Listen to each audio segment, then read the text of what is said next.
Thank you for joining us today, Dr. Jenkins. We are so excited to have you here today. Ever since you showed up 2 weeks ago to join our school community and speak with our students and parents, we have been very excited, and the talk has been, when will he come back again?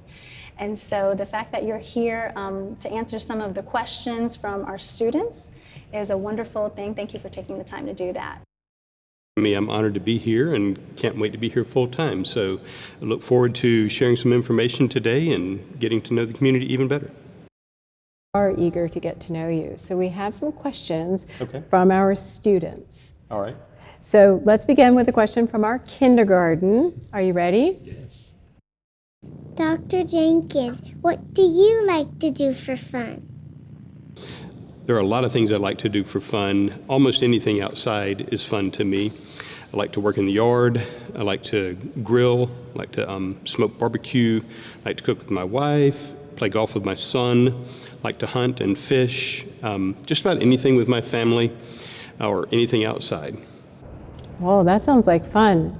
Now we have a question from our first grader. Okay. Dr. Jenkins, do you have any kids?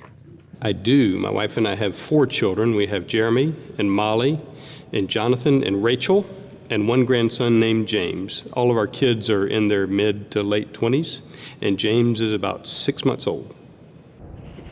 That sounds wonderful to hear that you have kids that can cook and clean for themselves. I have Theoretically. I have a 7-year-old Joshua and 9-year-old Allie, and part of the hard work of being a working mom is also being there for them. But it is a wonderful calling to have. But I will look forward to the day where they will cook for me one day. Absolutely. Enjoy it while you can, though. I remember holding Molly with her diaper here and her head here, and now I'm holding her son, my grandson James, that way. And I would just caution you that when you hit middle school and high school, what used to be golden blonde hair becomes kind of gray. So it's a wonderful, fun experience, but it's exhausting too. All right. I relate. I have 4 grown children in their 20s, a daughter who just had her second child, so I have 2 grandchildren, 2 sons getting married this year, and it happens so quickly. Speaking of growing up, we have a question from our second grader. Okay. After much thought, Dr. Jenkins, we would like to know if you are married. Yes, I am married. My wife Kelly and I will have been married 16 years this October the 8th. Well, happy anniversary. Thank you. I know our kids have asked some thoughtful questions, and we have one more from Jace in the 3rd grade. Okay. I have a question for you, Dr. Jenkins. What does the head of school do all day? Well, Jace, how much time do you have? Because that is not a quick answer. It would probably take me a good full day to describe it in detail. I will say the heart and soul of the job, though, is making sure that the mission of the school is being carried out. And I know that Mrs. Fan, as associate head of school, is already working hard to make sure that goes on. But that means here at Dunwoody that we are going to partner with parents to ensure that we're developing children with Christ-like character, who have exceptional academic abilities and knowledge, and who are prepared to face life's challenges and opportunities. So that's a big job. Now, there are lots of kind of sub-jobs under that and ways we go about it, but that's what's the heart and soul of a head of school to me, is to make sure that the mission of the school is faithfully carried out. Although this is my first year at DCS, I can already see the fruits of the groundwork of Maxanne and the previous heads of school and the board members and the hard work that they've poured into the school to really build the school as it is right now. And however I can help with the knowledge that I have from this year, please let me know. Absolutely will, and it's clear that a good solid foundation has been laid, and there's lots of opportunity to build here. Absolutely. Now we're going to build on our questions with a 4th grade question from Elijah. Hello, Dr. Jenkins. When will we see you here at school? Well, I'm still fulfilling my commitment to my current institution in good faith, but that said, I hope to be here at Dunwoody at all of the open house events and public events that take place after school. For example, things like the chili cook-off and s'more event and those sorts of things. I will certainly be around. Well, that'd be so much fun. We have one more question from our elementary school. Okay.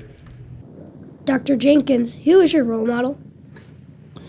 Boy, that sounds more like an 8th grade question than it does a 4th grade question, rather. It's pretty sophisticated. And it's a good question. I would suggest that at the beginning, every Christian ought to answer that, first of all, with Jesus Christ as my role model, of course. He is the perfect example of love and wisdom, and all the things that we ought to aspire to be as Christians. Here on this earth, I've been blessed by having many good, strong men to serve as role models for me, both my granddads and especially my maternal grandfather, whom everyone says I'm like, in personality-wise. James Brown was his name. And most immediately, my own father, Jerry Jenkins, who passed away from Parkinson's and Alzheimer's disease on New Year's Eve 2019. But he lived a great life, and he died holding the hand of his best friend from elementary school. And the last words he said to my mother were, "I love you." So if I can pass through this life into the next one with decades of love and commitment and friendship, I will feel like I've lived a pretty good life. Absolutely. Wow. Thank you for sharing that. Sure. Difficult part of your life.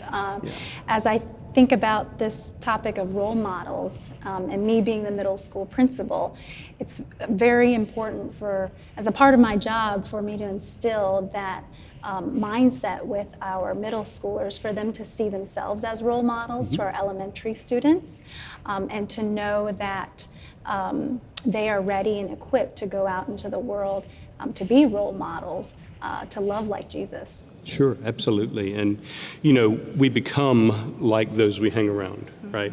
And it's very important to me that here at Dunwoody, we do, like you're doing already, engage those older students to model behavior and how we treat one another and how we go about our business for the younger students. That's right. And I just want to add that we have the gift of having such a wonderful faculty, and they have the opportunity to be role models. And our students have such wonderful parents who are also their role models. So they're surrounded by a group of loving, Christ-centered individuals that want so much for them to follow Christ and to make him their role model. Well, and that partnership of Christian families and Christian educators is so crucial, isn't it? Yes. That process alone is how we're going to train up a child in the way that he should go, so that when he's old, he won't depart from it, as scriptures tell us. Well, Dr. Jenkins, it sounds like you passed the first round with the elementary schoolers. I passed elementary school, right? Yes, Great. With flying colors. Are you ready to take some questions from some middle school students? Shoot. Okay, here we go. Dr. Jenkins, we are excited for you to come to our school, but why do you want to come here? That's a really good question, Ava, and thank you for asking that. I want to be the leader, a part in supporting the mission of a covenantal Christian school, and from what I've seen so far, this school is peopled by a board of trustees dedicated to the mission, loving parents who want the best for their kids in terms of Christian education, and excellent Christian educators.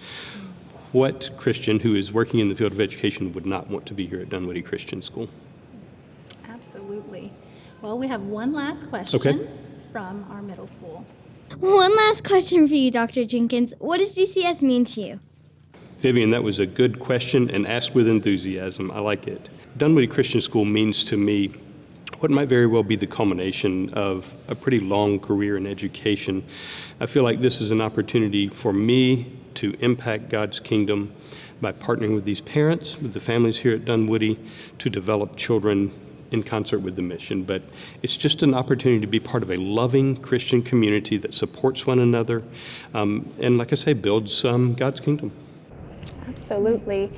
I can't agree with that more. I think in the context of the students I serve in middle school, to be able to equip them to go forth into the world and have this foundation of Christ to build their lives on is something that is the goal that I have for them, and to be able to equip them with experiences and for them to experience what that means in the context of school here is very important. That's excellent, Ms. Fan. I think you're doing a great job already, and we're going to keep on doing a great job. We are going to armor these children with the armor of God so that when they leave Dunwoody Christian School, they're going to be prepared with courage and all of the other Christian virtues to represent God and their families well.